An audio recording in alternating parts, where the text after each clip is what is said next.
Te adoramos.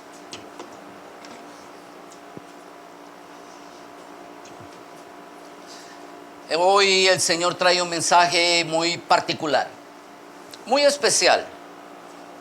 Algo que regularmente nosotros dejamos pasar de largo. Probablemente muchas veces nosotros no pensamos en esto. Pero Dios piensa en todas las cosas.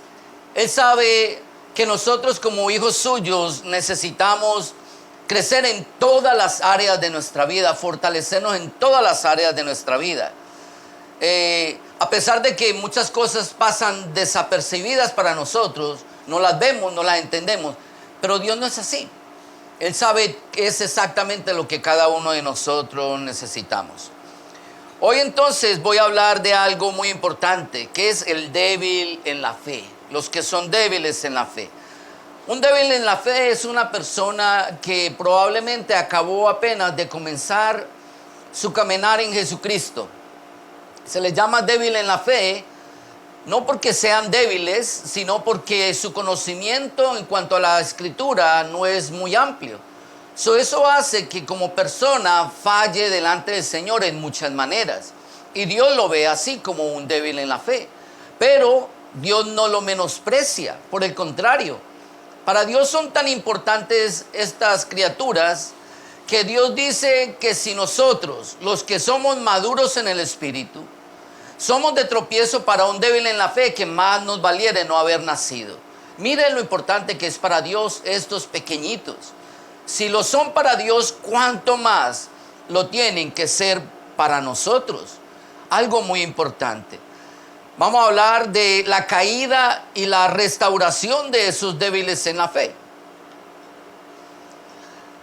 Para empezar, esto lo sabemos todos, que cada miembro del cuerpo tiene una función. Y mi función en el cuerpo de Cristo es mi ministerio. En otras palabras, mi llamado. A eso me trajo el Señor, a ser parte del cuerpo. Para eso yo fui traído para Cristo, para ser parte particular, o sea, un sitio especial de ese cuerpo. La Escritura dice que unos son ojos, otros son manos, otros son cabeza, otros son pie.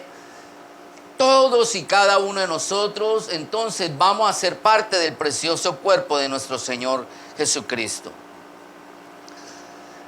Lo interesante que a veces nosotros dejamos pasar de largo es que a medida que nosotros llegamos al Evangelio, otros van llegando después de nosotros. El crecimiento obviamente no es el mismo, eso es lógico. Si yo llevo 2 años en el Evangelio, 10 años en el Evangelio, 20 años en el Evangelio, no va a ser lo mismo que una persona que está recién convertida. Y no quiere decir entonces que no sea parte del cuerpo de Cristo. Y una parte muy importante, como lo vimos ya para el Señor, muy importante, la cual Dios ama y aprecia mucho. ¿Saben por qué? Porque Él también dio su vida por esa alma. Así que el desarrollo de ese hermanito débil en la fe va a ser progresivo, como lo fue el de nosotros. Por eso no podemos olvidarlo, que conforme van llegando estas almas del Señor, ellos van siendo parte entonces de este cuerpo, y su crecimiento, su desarrollo, su madurez va a venir a través del tiempo y a través de las pruebas. De esto hablamos hace unas semanas atrás, lo importante que son las pruebas. La prueba, mi amado, viene con el propósito de ayudarnos a crecer, de despojarnos de la humanidad y de ser parte entonces de este cuerpo espiritual, un cuerpo celestial. Muchas veces, y esto pasa, esto es normal, que cuando uno se considera adulto en la fe o maduro en la fe, uno pierda la paciencia y la comprensión con todas aquellas personas que apenas están comenzando. Muchas veces para nosotros es muy fácil ver los errores de los demás. Eso es muy fácil, ¿cierto que sí? Pero nosotros nos vemos nuestros propios errores, nuestras propias faltas. Esto tiene una implicación, a ver si yo me hago entender. Cuando nosotros hacemos parte del cuerpo de Cristo, todos y cada uno de nosotros, En el mismo momento en que yo quite los ojos del Señor, ahí es cuando yo pongo los ojos en mis hermanos. Ahí es cuando yo veo las faltas de ellos. O sea que esto tiene esa implicación. Yo ver los errores en los demás quiere decir que yo quite los ojos del Señor. Si yo mantuviera los ojos en Dios, mantuviera los ojos en el Señor, yo no vería las faltas de mi hermano. Yo lo único que sabría es que él está creciendo, porque el Señor lo está ayudando a crecer. Que un día yo fui ese hermano débil, que no tenía conocimiento de la Escritura, que todavía tenía ataduras con la carne, a las cuales yo tenía que morir lentamente, que había una conciencia que yo tenía que desarrollar, que yo tenía que aprender a escuchar y obedecer. Eso es lo más importante que nosotros tenemos que recordar. Porque Dios habló de esto. Miremos qué dice la Escritura. Esto está. Ok, todavía no, este nomás. Romanos 14:4. Mira lo que dice la palabra del Señor. Tú, ¿quién eres que juzgas al criado ajeno? Para su propio Señor está en pie o cae, pero estará firme, porque poderoso es el Señor para hacerle estar firme. Mira esa pregunta. ¿Tú quién eres que juzgas al criado ajeno? ¿Quiénes somos nosotros? Mi amado, piensa en esto. ¿Quiénes somos nosotros realmente para nosotros estar juzgando a los demás? Especialmente cuando nosotros no sabemos el proceso por el cual Dios está llevando a una persona. Dios lo tiene en un proceso. Eso tiene que ser claro para mí. Yo poner los ojos en las deficiencias de mi hermano, estoy quitando los ojos del Señor, y eso va a tener una implicación más seria, ya lo vamos a ver más adelante. Ahora, la pregunta es, ¿quién nosotros creemos que somos? Yo le voy a decir por la Escritura realmente quiénes somos nosotros. Lucas 17:10. Dice la palabra del Señor. Así también vosotros, cuando hayáis hecho todo lo que os ha sido ordenado, decid, siervos inútiles somos, pues lo que deberíamos hacer, eso hicimos. Delante de los ojos de nuestro amado Señor, nosotros somos sus siervos. Siervos. Un siervo es un esclavo. Él es el Señor y yo soy un esclavo. Esclavo libre del Señor. Mi amado, tú tomaste la decisión voluntariamente de decirle a Jesús que Él era tu Señor. Esa fue tu decisión. Dios no es como los hombres que esclavizan bajo temor, bajo presión. No. Él espera que nosotros le sirvamos a Él libre y espontáneamente, de nuestra propia voluntad. Pero cuando lo hacemos, tenemos que entender que ahora nuestra condición pasó de ser señores de nuestras vidas a ser siervos del Señor. Y no cualquier tipo de siervo. Mira, un siervo inútil. ¿Por qué un siervo inútil? Porque no hay nada que nosotros podamos hacer de nuestra propia mente para ayudar a la salvación, ni nuestra, ni la de nadie. Si acaso hacemos nuestro ministerio a la perfección, todavía seguimos siendo siervos inútiles. Hicimos lo que Dios esperaba que hiciéramos. ¿De dónde entonces muchas veces viene para nosotros arrogancia? Ustedes no ven eso en muchas personas a veces dentro de las iglesias, ministros con arrogancia, con actitud. ¿No se dan cuenta que entre más responsabilidad tenga dentro de la congregación, más humilde tiene que mantenerse? Porque lo único que está dejando saber entre manos es que eres un siervo. Eso es el llamado de todos y cada uno de nosotros. Un siervo. Un siervo. No cualquier siervo, mis amados. Mira lo que dice la Escritura. Primera de Corintios 7:23. Por precio fuisteis comprados. No os hagáis esclavos de los hombres. El precio de nuestra salvación, mi amado, fue algo grandioso. No hay un ser humano que tenga ni cómo ni con qué pagar su propia salvación. No lo hay. Ni los hombres más ricos del mundo van a tener cómo librar su alma del Seol si no buscan al Señor. Hemos sido comprados por un precio. Una vez más, cuando tú eres comprado por un precio, ¿cómo se le llama eso? Un esclavo, un siervo. Eso es lo que somos.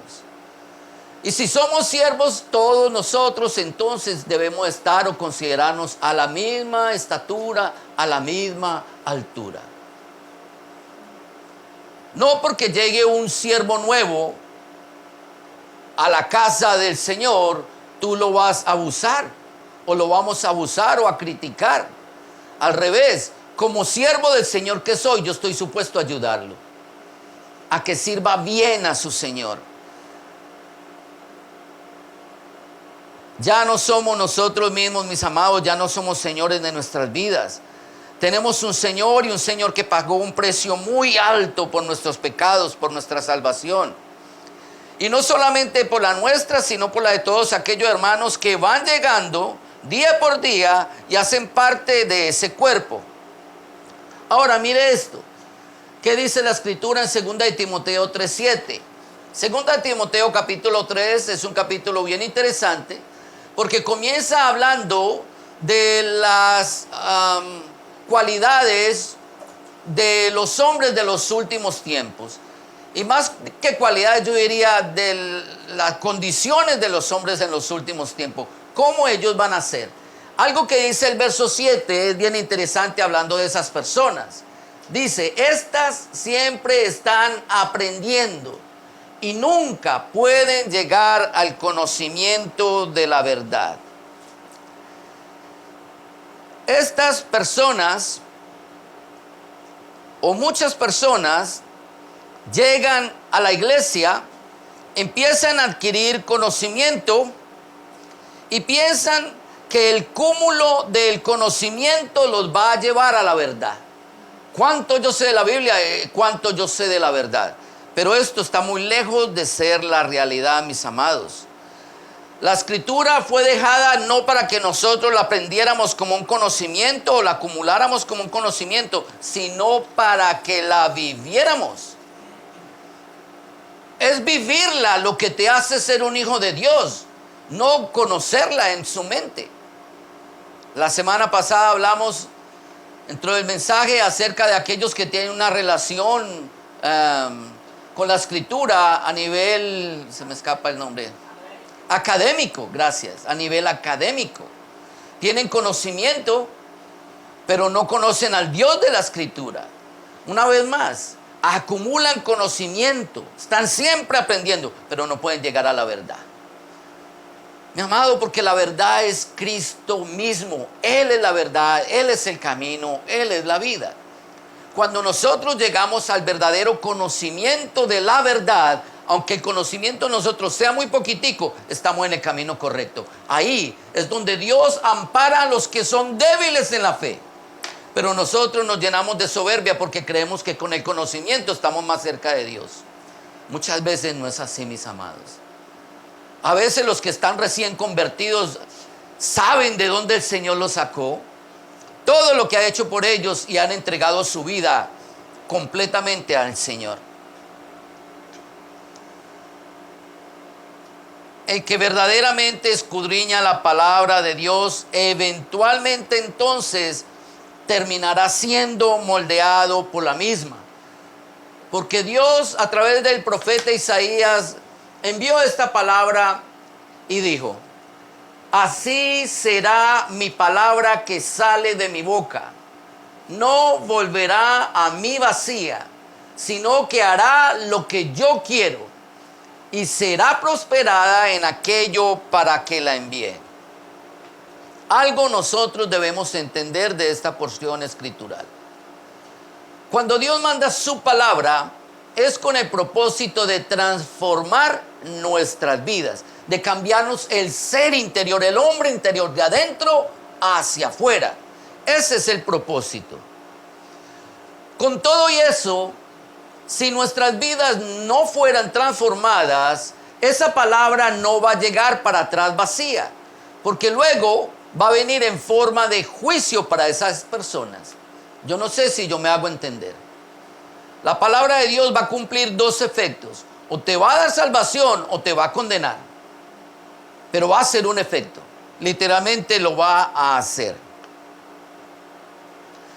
El propósito del Señor no es enviar su palabra para condenarnos. No es para condenarnos. Mire, Él sabe toda la palabra. Él es el autor de la palabra. Él es la palabra per se. Si alguien tuviera que ser falto de paciencia, sería el Señor. Y con todo eso nosotros vemos la paciencia que el Señor ha tenido. Y muchos de nosotros podemos testificarlo. Cuán paciente ha sido el Señor con nosotros. Pero el propósito del Señor es que nosotros no nos perdamos. Por el contrario, que esa palabra venga a nuestras vidas y haga un cambio interior. Mira esto. Hebreos capítulo 12, verso 26 al 28. La voz del cual conmovió entonces la tierra, pero ahora ha prometido diciendo: aún una vez y conmoveré no solamente la tierra, sino también el cielo. Y esta frase, aún una vez, indica la remoción de las cosas movibles, como las cosas hechas, para que queden las inconmovibles. Así que, recibiendo nosotros un reino inconmovible, tengamos gratitud y mediante ella sirvamos a Dios, agradándole con temor y con reverencia. Mi amado, el Señor ha enviado su palabra a este mundo con el propósito de zarandearlo constantemente. Él zarandea nuestras vidas constantemente para quitar aquello que no debe estar dentro de nosotros. Todo eso que se llama movible, lo que no debería permanecer en nosotros, con el propósito de que después de que el Señor nos pase por un zarandeo, entonces quede nuestra convicción, quede lo que es firme, lo que es sólido. Y una vez que nosotros quedamos en ese mundo sólido, dice la Escritura, nosotros tenemos que ser agradecidos con el Señor, vivir en gratitud con el Señor y servirle, ser siervos de Él, siervos agradecidos de Él, agradándole con temor y con reverencia. Y esto es muy importante, porque la soberbia hace algo que es alejar la mente y el corazón de nosotros del verdadero propósito por el cual el Señor nos está pasando todo el tiempo a nosotros por un colador. Se nos olvida que estamos en un proceso y que mediante ese proceso nosotros vamos a alcanzar a ser ese hombre espiritual que Dios espera. Entonces podamos servir al Señor con gratitud.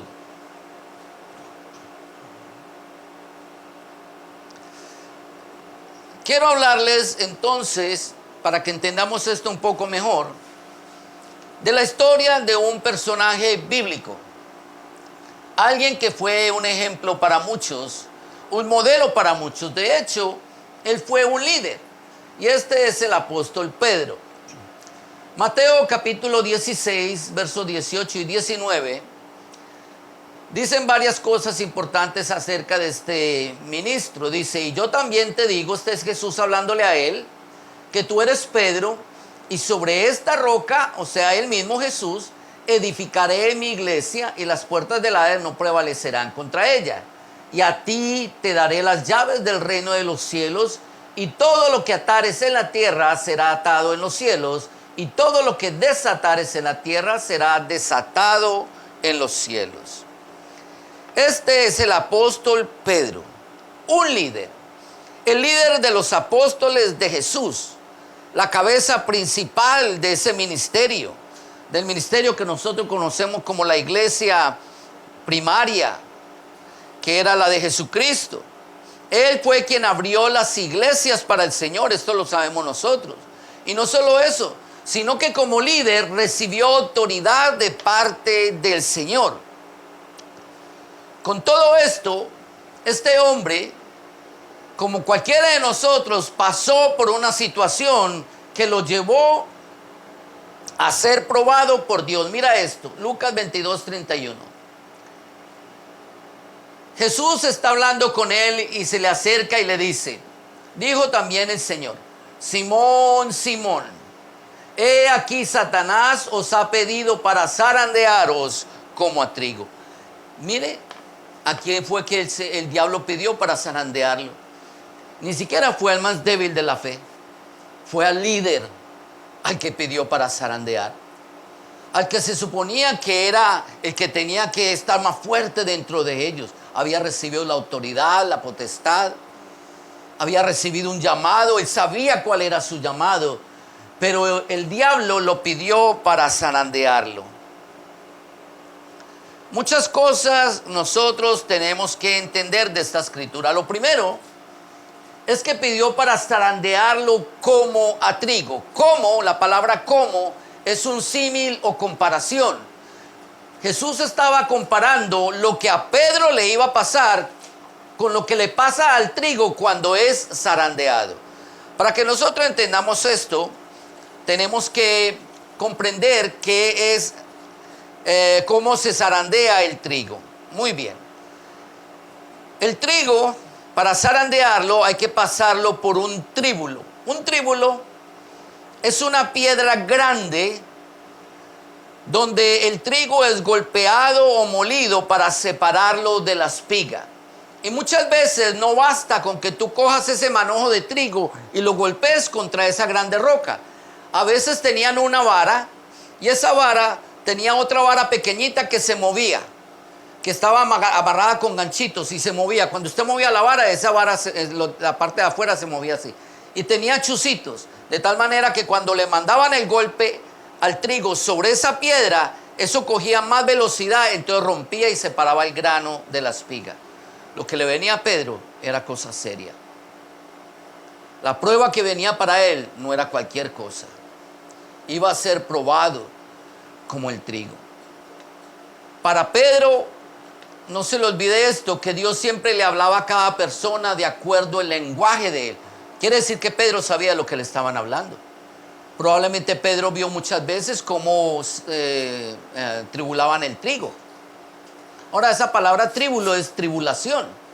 Lo que Jesús le dijo es: el diablo ha pedido para meterte dentro de una tribulación, una prueba. Te pidió para pasarte por una grande prueba, no cualquiera. Algo tenemos que entender.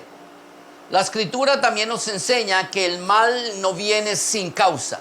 Óigame lo que le estoy diciendo. El mal no viene sin causa. Si algo le venía a nuestro hermano Pedro, era porque Jesús sabía que había algo negativo dentro de él, con todo que era un líder. No era siquiera un débil en la fe, un líder, pero había algo negativo dentro de él. Y saben una cosa, Jesús no lo impidió, solamente oró por él. Miren esto, verso 32a. Pero yo he rogado por ti para que tu fe no falte. El Señor no lo libró de esa prueba. ¿Usted cree que Dios no tenía poder sobre Satanás para decir: apártate de él, Satanás? Claro que lo tenía. Pero si hay algo que hace el Señor es ser justo. Él es un juez justo, dice el Salmo 7:11. Un juez justo.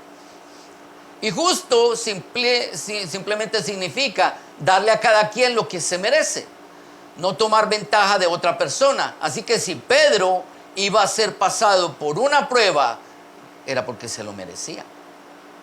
Algo había dentro de su corazón que todavía había que quitárselo. Tenía que zarandearlo el Señor para que esas cosas que se movían se cayeran de él, para que quedara lo inconmovible, el Pedro sólido que el Señor necesitaba para lo que venía de ahí en adelante. Mi amado, no se sorprenda si usted está siendo pasado por una prueba o si el Señor permite una prueba en su vida. Si viene una prueba para tu vida, mi amado, no reniegues del Señor, simplemente comprende: algo yo estoy haciendo mal.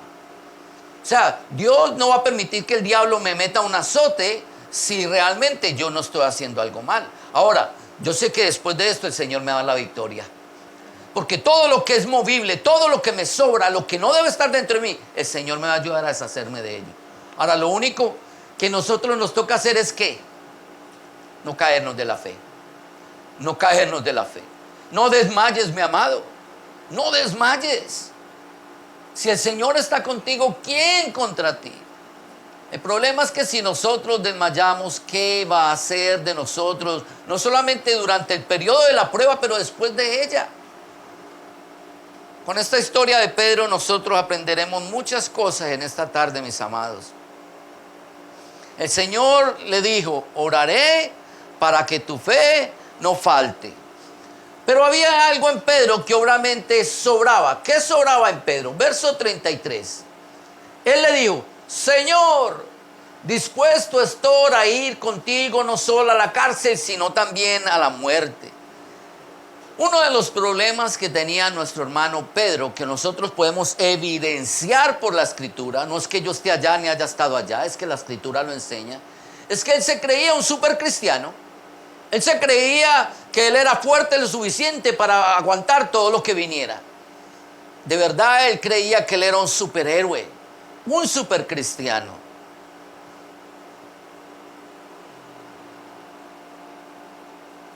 Proverbios 16, 18 dice la Escritura, antes del quebrantamiento es la soberbia y antes de la caída la altivez de espíritu.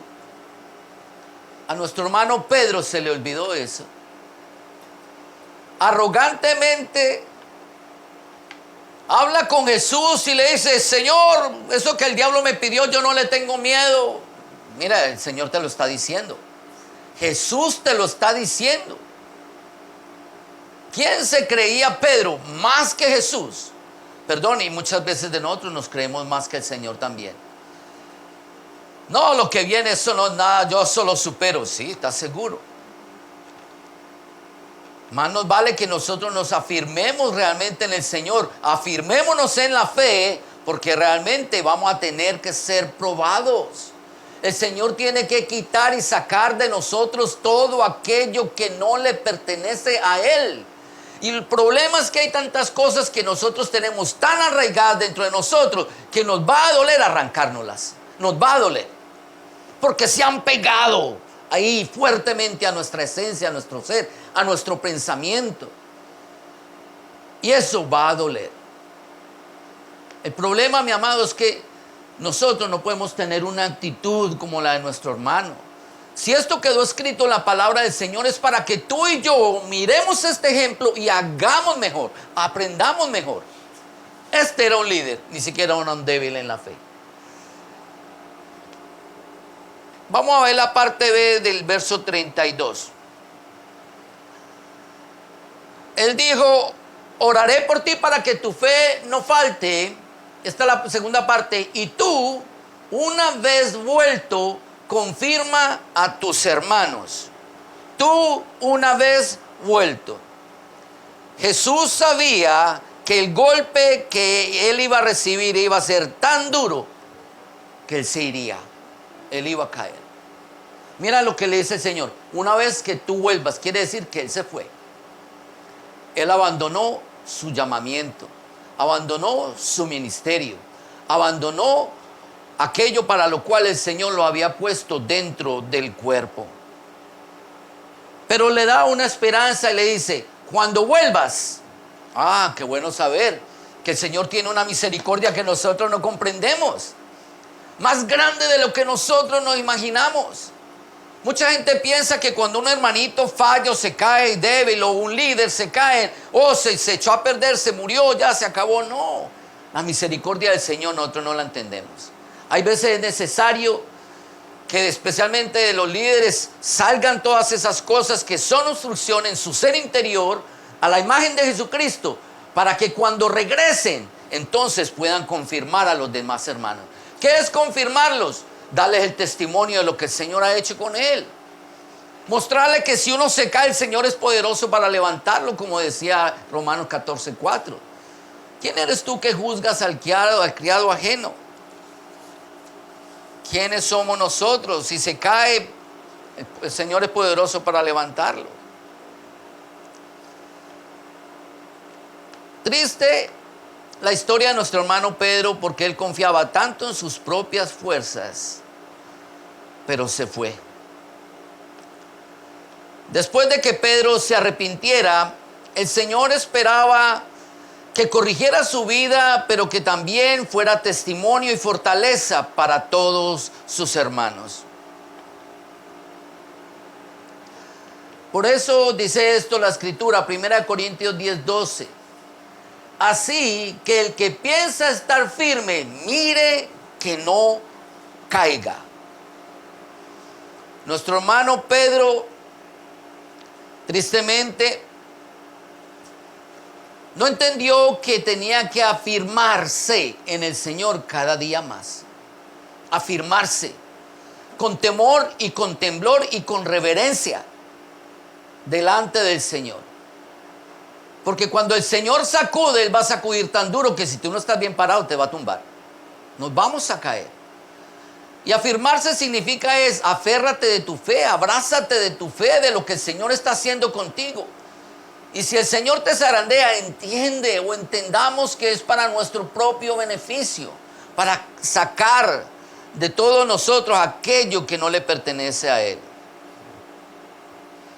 Quizá muchas veces nosotros criticamos a los que se caen por ser débiles en la fe. Y los criticamos y hablamos mal de ellos, pero ¿sabe qué es lo más triste? Que a veces nos vamos y no nos damos cuenta que estamos hablando era con un espejo. No le estamos hablando a alguien más.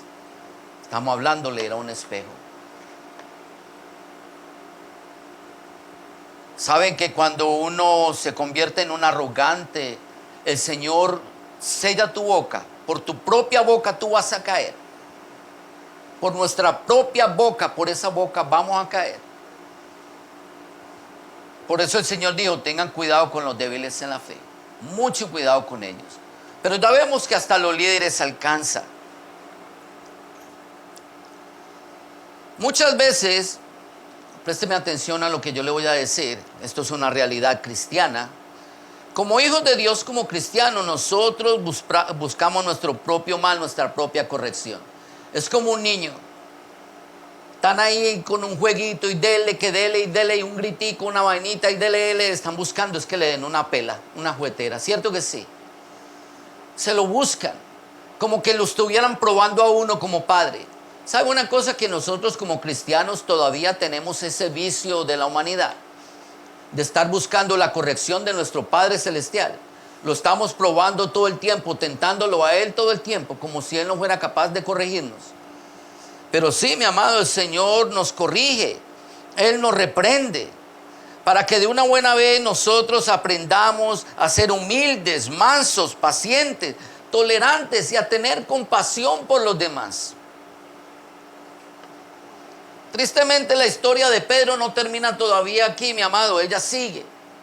Mateo 26, 69 al 75. Pedro estaba sentado fuera en el patio. Eso es después de que tomaron al Señor para llevarlo a juzgarlo delante de Poncio Pilato, la noche que fue tomado. Y se le acercó una criada diciéndole a Pedro, tú también estabas con Jesús el Galileo. Mas él negó delante de todos diciendo, no sé lo que dices. Saliendo él de la puerta, estaba en el pretorio, o sea, como en el templo. Le vio otra mujer y le dijo a los que estaban allí, también estaba con Jesús el Nazareno. Pero él negó otra vez con juramento. Mire cómo él va escalando en su actitud hacia el Señor. No conozco al hombre. Un poco después, acercándose los que por allí estaban, dijeron a Pedro, verdaderamente tú también eres uno de ellos, porque aún tu manera de hablar te descubre. Entonces él comenzó a maldecir y a jurar, no conozco al hombre, y enseguida cantó el gallo. Entonces Pedro se acordó de las palabras de Jesús que le había dicho, antes que cantara el gallo me negarás 3 veces. Saliendo afuera lloró amargamente. Mi amado, este fue el hombre que dijo que estaba dispuesto a ir a la prisión y aún hasta morir. Un líder anduvo con nuestro Señor por 3 años y medio. Lo vio orar, lo vio sanar, lo vio restaurar, lo vio haciendo milagros ¿Quiénes nosotros a veces nos creemos que somos? Que nuestra arrogancia no nos lleve a pasar por una vergüenza delante del Señor. Y esta no fue cualquier vergüenza. Ustedes saben qué significa apostatar. ¿Saben qué significa apostatar? Apostatar es negar públicamente a nuestro Señor Jesucristo. En la Biblia dice que en los últimos tiempos habrán muchos apóstatas. Gente que delante de todo el mundo dice que Jesús ni que Jesús, Jesús no existe, que es Dios ni que Dios no es Dios. Eso es una apostasía. Para nuestro entendimiento, para nuestros ojos, para nuestros oídos, eso es demasiado duro de escuchar a alguien que diga que Dios no existe o Jesús no existe. Nos duele en el corazón. Pero este fue uno que anduvo con él. Mira lo que dijo el Señor. La primera vez le dijo: no sé quién es, no sé lo que tú estás hablando. La segunda vez, él cayó más profundo en su pecado y lo negó con juramento. Wow. Si Pedro estuviera vivo en el día de hoy y un cristiano oye a este hombre decir algo así, ya lo mandó para el infierno. ¿Cierto que sí? Ahora mire hasta dónde llega él.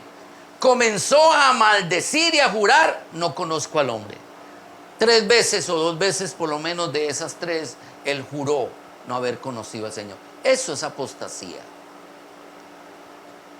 Pero ¿quién de nosotros se atrevería a decir que Pedro se perdió en el infierno? Eso es juzgar el criado ajeno.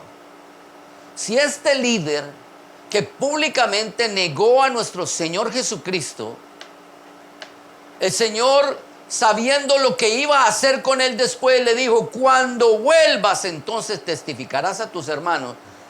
¿Quiénes nosotros a veces nos creemos que vemos un hermanito débil en la fe cometiendo los errores que apenas son de un débil en la fe, de alguien que está comenzando, y le caemos a palo encima? ¿Quiénes nosotros creemos que somos? Wow, maldecir. Ustedes saben qué es maldecir. Que salió eso que era movible dentro de Pedro. Salió eso que era movible. ¿Qué? Las malas palabras, las malas costumbres que había adquirido allá cuando él era un pescador. Todas esas cosas malas que estaban dentro de él. Él era un buen hombre. Él era recio, duro, tosco en su forma de conducirse muchas veces. Pero eso lo ayudó a ser un buen líder delante del Señor. Lo único es que él tenía algo todavía que no era apropiado. Un lenguaje inapropiado para un cristiano. Maldecía.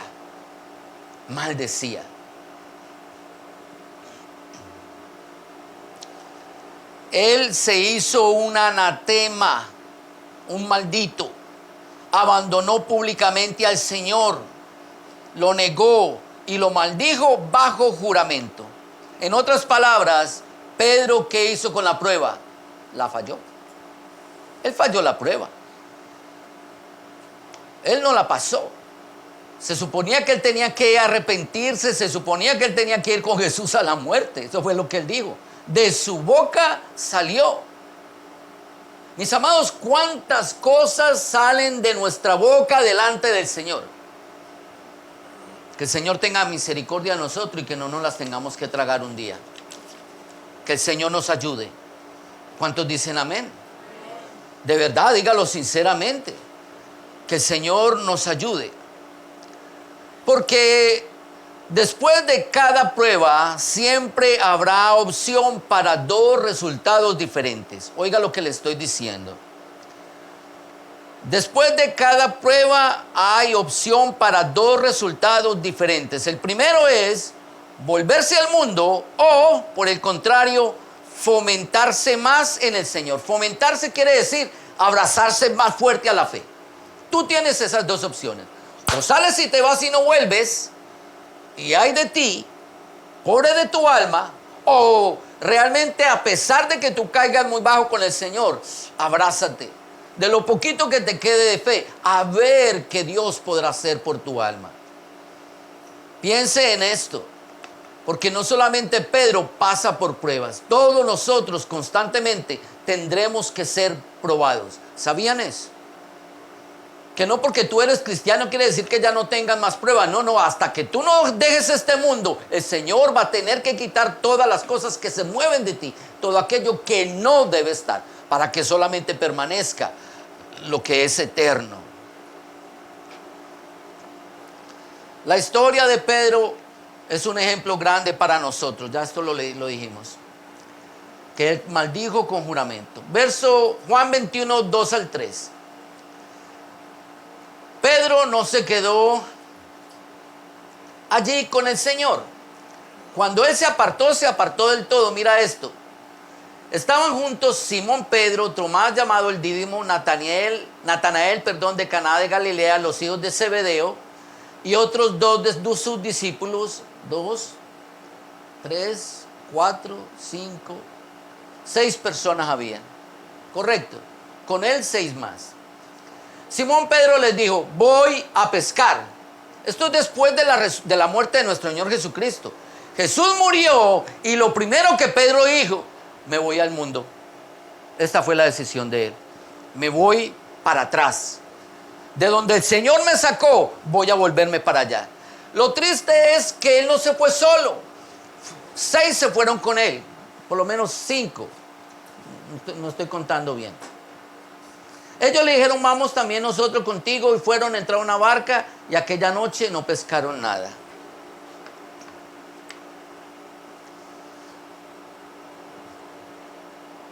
Pedro se volvió al mundo donde el Señor lo había sacado. Mis amados, nosotros debemos tener temor y temblor en los momentos de la prueba. Sea para nosotros o sea la prueba para los demás, nosotros tenemos que mantener los ojos en el Señor y no volver atrás. No volver atrás. Pedro fue un bendecido. De parte de Dios fue un bendecido. Porque él entendió lo que Dios iba a hacer con él. Eventualmente lo entendió y aceptó las condiciones del Señor. Volvió de nuevo a levantarse para el Señor. Pero ¿saben algo? Que hay muchos hermanos cristianos que se caen del evangelio y se caen para no volverse a levantar. Eso da tristeza. Y muchos de ellos muchas veces dicen, no, yo doy la vida por el Señor, doy la vida por el evangelio. Predican, enseñan, testifican y ¿sabes? Se caen para no levantarse. Que el Señor tenga misericordia de nosotros. Él, no solamente se cayó él en la prueba, se cayó con otros varios. Pero él no era así al principio. Al principio, al llamamiento de él, miren cómo era Pedro. Lucas 5, 10 y 11. Asimismo de Jacobo y Juan, hijos de Zebedeo, que eran compañeros de Simón. Pero Jesús dijo a Simón, no temas, desde ahora serás pescador de hombres. Y cuando trajeron a tierra las barcas, dejándolo todo, le siguieron. Ese era Pedro. Ese era el Pedro que le había movido el corazón a Dios. Un hombre que cuando él lo llamó, dejó todo tirado por ir a seguirlo a él. Ustedes saben que Pedro era casado, tenía familia, probablemente tal vez tuviera también hijos. Jesús sanó la suegra de Pedro, quiere decir que él era casado. Pero él dejó todo atrás por el ministerio.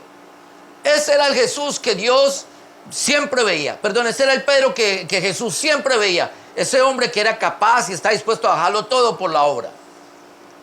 ¿Usted sabe cuánto dinero esta gente hacía pescando? A ellos no les iba mal, hacían su vida de eso. Y no solamente Pedro, también Juan y Jacob eran pescadores, ellos eran todos pescadores. Hacían su vida de esto, así era como traficaban, como negociaban. ¿Seríamos nosotros capaces de dejar todo aquello que provee el sustento para nosotros para seguir a Jesucristo? Piénselo. ¿Cuántos de nosotros dejaríamos el trabajo, la carrera, todo? Nos metemos en una iglesia, Señora, haz conmigo, ¿qué es lo que tú vas a hacer conmigo? Si el Señor dijera el próximo domingo van a venir aquí los que van a dejar todo, a ver cuántos vienen a esta iglesia.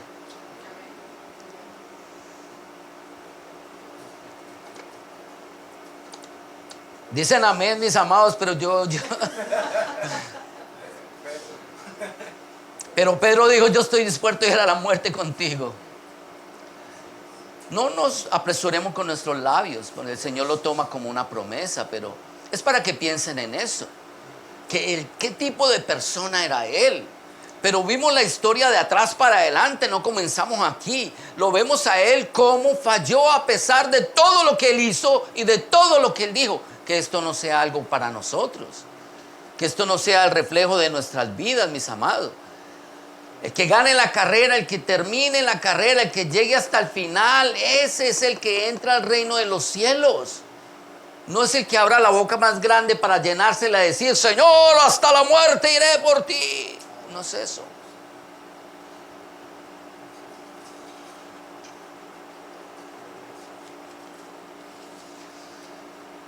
Cuando Pedro dejó todo, lo dejó todo para seguir al Señor, pero cuando cayó aún con estos dos que el Señor los llamó, con los hijos de Zebedeo. Mira esta historia. Juan 21, 3 al 7, ahí se va a ver más completica. Simón Pedro les dijo, voy a pescar. Ellos le dijeron, vamos nosotros también contigo. Y fueron y entraron a una barca aquella noche y no pescaron nada.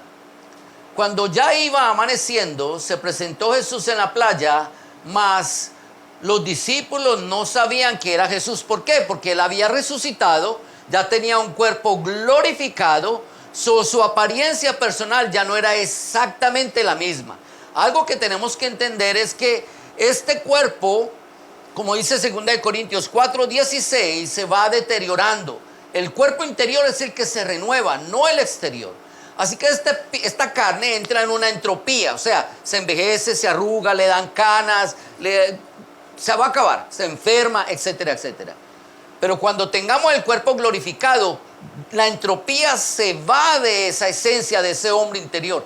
Así que queda lo mejor, lo que es eterno, lo que es verdadero, lo que es duradero. Jesús se presentó a ellos, no lo reconocieron, estaba en el cuerpo glorificado. Y les dijo, hijitos, ¿tenéis algo de comer? Le respondieron, no. Él les dijo, echad la red a la derecha de la barca y hallaréis. Entonces la echaron y ya no la podían sacar por la gran cantidad de peces. Entonces, aquel discípulo a quien Jesús amaba, este es Juan, que es el autor de la porción, dijo a Pedro, es el Señor. Simón Pedro, cuando oyó que era el Señor, se ciñó la ropa porque ya se había despojado de ella y se echó al mar. Miren esto. La Biblia nos enseña a través de toda la Escritura que cuando el Señor nos quita el pecado, Él nos pone vestiduras de santidad. Presten atención. Cuando Él nos quita el pecado, Él nos pone vestiduras de santidad. Porque Él no nos va a dejar desnudos, ¿no? Nos va a cubrir con su santidad. Pedro, cuando se metió al agua, ¿qué hizo? Se quitó la ropa. Se había despojado de la ropa. En otras palabras, de verdad que Él ya había vuelto al mundo. Él dijo, ya hasta lo último que era mi ropa, hasta eso yo lo tiro, pues. Había tirado la toalla, como nosotros decimos en nuestros países. Había abandonado sinceramente su ministerio. Pero cuando Juan le dice, el Señor está ahí, en otras palabras, el Señor cumplió su promesa de que resucitaría el tercer día. Aquí está. Pedro dijo, ups, no contaba con tu astucia. No sabía que eso iba a ser así. Entonces se puso la ropa. Ceñírsela significa que se la puso una vez más, pero se escondió del Señor. ¿Saben por qué? Porque el pecado produce vergüenza. Él ya no era el mismo. Él volvió y se vistió, en otras palabras, que el Señor no me encuentre desnudo, pero ya no era el mismo. Había algo en su interior que desde el principio el Señor lo había querido quitar, pero que Él no lo había dejado.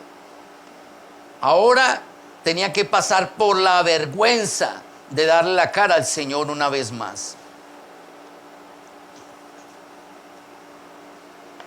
El pecado produce vergüenza, pero el Señor había llegado no para condenarlo o acusarlo, sino para levantarlo en medio de su debilidad, para no dejarlo caído. Miremos la escritura una vez más. Romanos 14:4. ¿Tú quién eres que juzgas al criado ajeno? Para su propio Señor está en pie o cae, pero estará firme. Eso es una declaración, una afirmación, porque poderoso es el Señor para hacerlo estar firme. Este es el mensaje que el hermano Pablo nos trae a nosotros, el cuerpo de Cristo, la iglesia. Nosotros podemos ver el ejemplo de Pedro y el ejemplo de muchos otros hombres de Dios que durante su ministerio fallaron al Señor y cayeron al Señor. Con todo y eso, el Señor nos hace una aclaración a nosotros para que nosotros no pongamos los ojos en nuestros hermanos, sean débiles o sean líderes. No los pongamos para condenarlos. Por el contrario, quita los ojos de tu hermano, síguelos poniendo en el Señor y ora por ese hermano que está pasando por la debilidad, que está pasando por la prueba. Ora, preséntaselo al Señor, dobla rodilla por él. Lo estaremos haciendo. Siempre lo he dicho, siempre lo he dicho. Nosotros como iglesia, como cuerpo de Cristo, seremos tan fuertes como el eslabón más débil. En muchas iglesias cogen al hermanito más débil y lo parten por la mitad. Estos hermanos que están delante de todo el mundo. Y los señalan. Y los acusan. Y los ponen en disciplina. Usted sabe que una vez me tocó entrar a una iglesia que tenían un tablero que decía tablero de disciplina. Y ahí estaba el nombre de unos hermanitos. Los ponen en vergüenza. No, mi amado. Nosotros tenemos que levantarlos delante del Señor. Si ellos están en el suelo, no lo deje ahí, levántalo, pero no le ponga los ojos encima. Porque si tú los quitas del Señor para mirarlo, tú vas entonces a perder el amor que le tenías. Vamos a empezar a criticarlo, a verle todas las faltas. Te falta esto, te falta lo otro, te pasó por esto, te pasó por lo otro. ¿Han leído la historia de Job y sus 3 amigos? Que el Señor regañó a los 3 amigos porque ninguno de los 3 levantó a Job como lo debieron haber hecho. Ninguno de los 3 oró por Job. Al final de la historia, cuando el Señor restituye a Job a su estado original, le dice a uno de los 3, le dice, vaya donde Job y lleven un sacrificio y dígale a Job que ore por ustedes, si no yo no los perdono. El que estaba caído tuvo que orar para ellos por levantarlos. Pedro fue un líder que cuando se levantó, mi amado, el Señor lo levantó con poder y con gracia. ¿Quiénes somos nosotros? Mi amado, si alguien se cae, poderoso es el Señor para levantarlo. Que eso no se salga de tu mente. Él tiene el poder para hacerlo estar firme. Él vino para levantar a Pedro de una manera excepcional, impresionante. Déjeme, yo le explico esto. Con el apóstol Pedro pasó algo muy curioso. En la Biblia hay un término que es brasas, la palabra brasas. Brasas son carbones encendidos. Ok. En el idioma original, que es el griego en el Nuevo Testamento, la palabra brasas aparece solamente 2 veces. Lo único es que en Juan 18:18 la pusieron como un fuego encendido, pero la palabra original son brasas. Brasas, muy bien. Juan 18:18. Este es Pedro, en el momento en que negó a Jesucristo. En otras palabras, estaban en pie los siervos y los gaciles que habían encendido un fuego, o sea, estaban frente a las brasas porque hacía frío y se calentaban, y también con ellos estaba Pedro en precalentándose delante de ellos. Oigan esto. Pedro estaba delante de los carbones encendidos, delante de las brasas, en el momento que negó al Señor.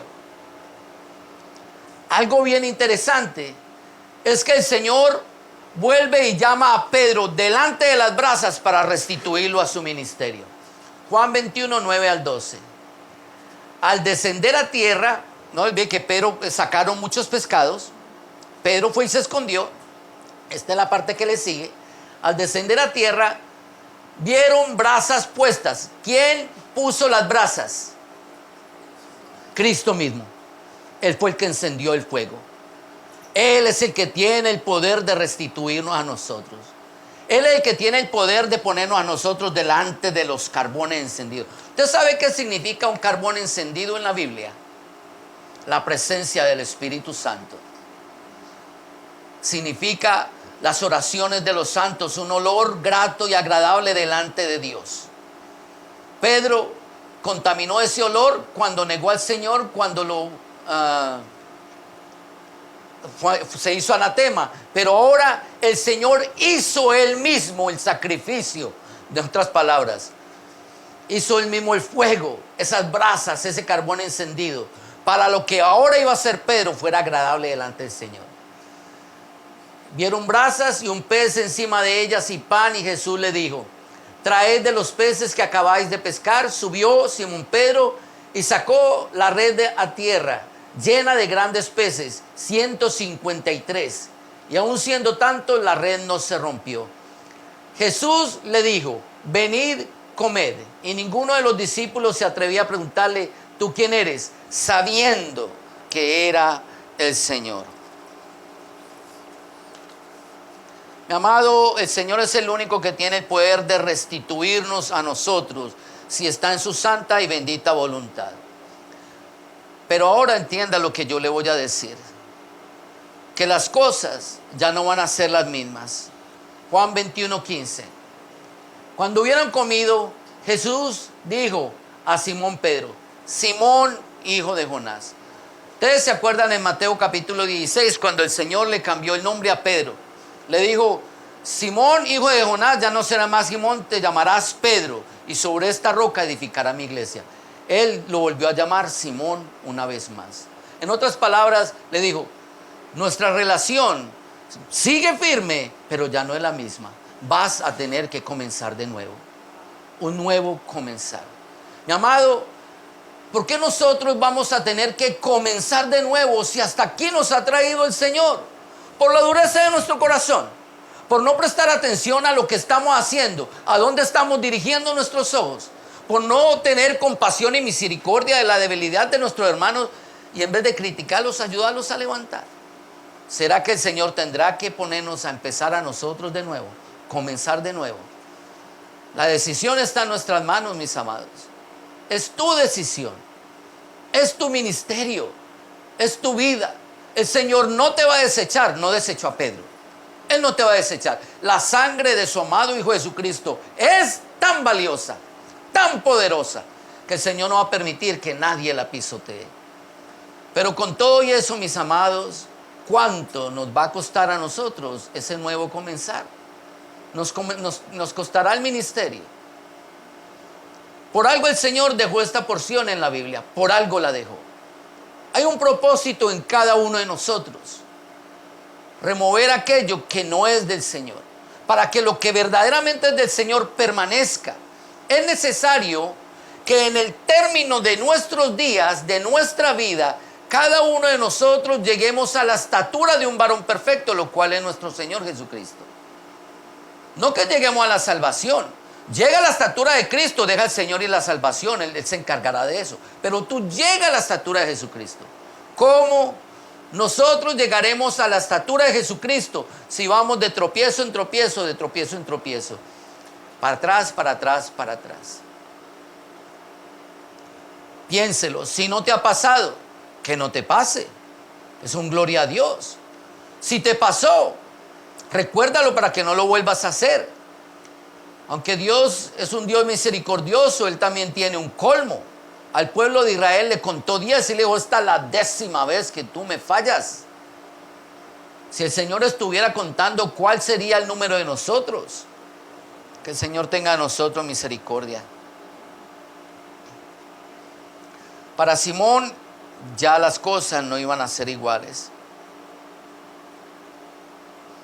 Es necesario pues entonces que todos y cada uno de nosotros tengamos temor de Dios y compasión por los hombres. Y si caemos, es porque estamos fallándole al Señor. Si caemos, quiero que sepas que el diablo te pedirá para zarandearte. Si caemos, seremos probados en nuestra firmeza y convicción Y tal vez el Señor tendrá el propósito de remover de cada uno de nosotros nuestra arrogancia, nuestra soberbia, nuestra altivez. Porque nosotros sabemos por la Escritura que si permanecemos con eso dentro de nuestros corazones, lo único que eso nos llevará es al quebrantamiento. Así como Pedro, mis amados, todos los que son débiles en la fe, los que le fallen al Señor, pueden volver a ser restaurados. Por lo tanto, no quitemos los ojos del Señor, ni siquiera para ver a nuestros hermanos caídos. Oremos, levantémoslo, y probablemente el Señor entonces le levantarás y te gozarás con Él. Y Él será quien te confirme a ti. Mira eso.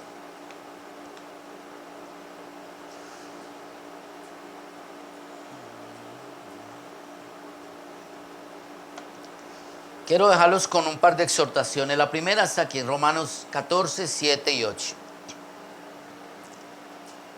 Dice la Escritura: porque ninguno de nosotros vive para sí, y ninguno muere para sí. ¿Por qué razón? Porque no se le olvide que ya no somos señores de nuestra propia vida. Ahora Jesús es el Señor. Todo lo que yo hago y todo lo que yo vivo, lo vivo ¿para quién? Para mi amo, para el Señor. Pues si vivimos, para el Señor vivimos, y si morimos, para el Señor morimos. Así pues, sea que vivamos o sea que muramos, somos del Señor. Y esto incluye a todos, aún a los que apenas están empezando.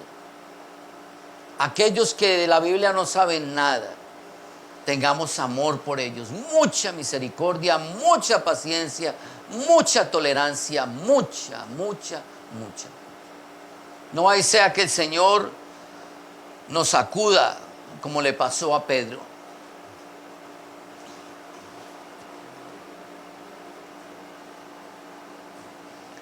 La última exhortación, mis amados, y por esto, como dice Pablo, yo pido en oración, que vuestro amor, y esto es para con todos los demás, abunde aún más y más en ciencia y en todo conocimiento, para que aprobéis lo mejor, a fin de que seáis sinceros e irreprensibles para el día de Cristo, llenos de fruto de justicia, que son por medio de Jesucristo para gloria y alabanza de Dios.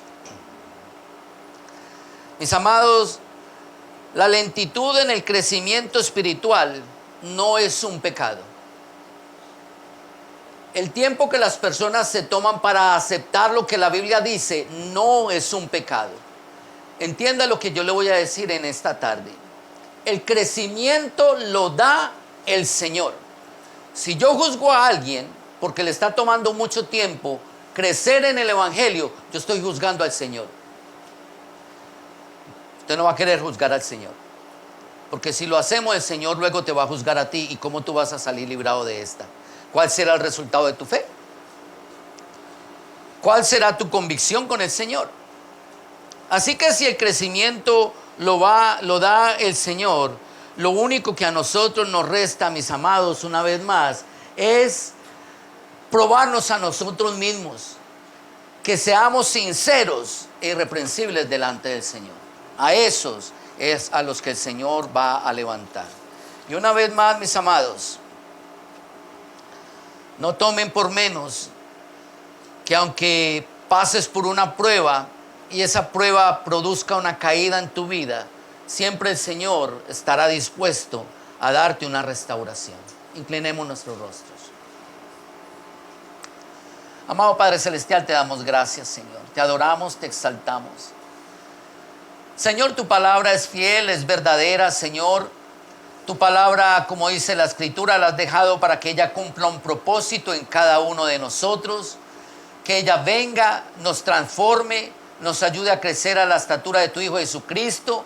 Saque y separe todas las cosas que son de la carne, para que solamente las inconmovibles, que son las cosas espirituales, permanezcan en cada uno de nosotros. Pero ayúdanos, Señor, porque al mismo tiempo que vamos creciendo, el enemigo, Señor, siembra arrogancia en nuestros corazones. Quita la paciencia, Señor, de cada uno de nosotros, y probablemente muchas veces hemos pecado delante de tu presencia, Señor, acusando a nuestros hermanos, Señor. En esta hora te pedimos perdón, Señor, por todas aquellas actitudes que nosotros hayamos tenido contra nuestros hermanos. Entendemos que eres tú quien los lleva por un proceso y que ellos no llevan nuestro mismo proceso, Señor. Padre, ayúdanos por el contrario para ser conscientes, Señor, de lo que tú estás haciendo en sus vidas y que nosotros podamos ayudarles, Señor, a que sean levantados en el temor y en el conocimiento del Señor. Mira a nuestros hermanos, aquellos que tú ya conoces, que hacen parte de la congregación, pero que por una u otra razón el enemigo los ha sacudido, los ha zarandeado y ahora se encuentran en ese momento de debilidad. Hoy los levantamos delante de tu presencia. Señor, afirma sus corazones, afirma sus pasos, afirma, Señor, sus pensamientos. Saca de ellos todo lo que no te pertenezca a ti, mi Dios amado.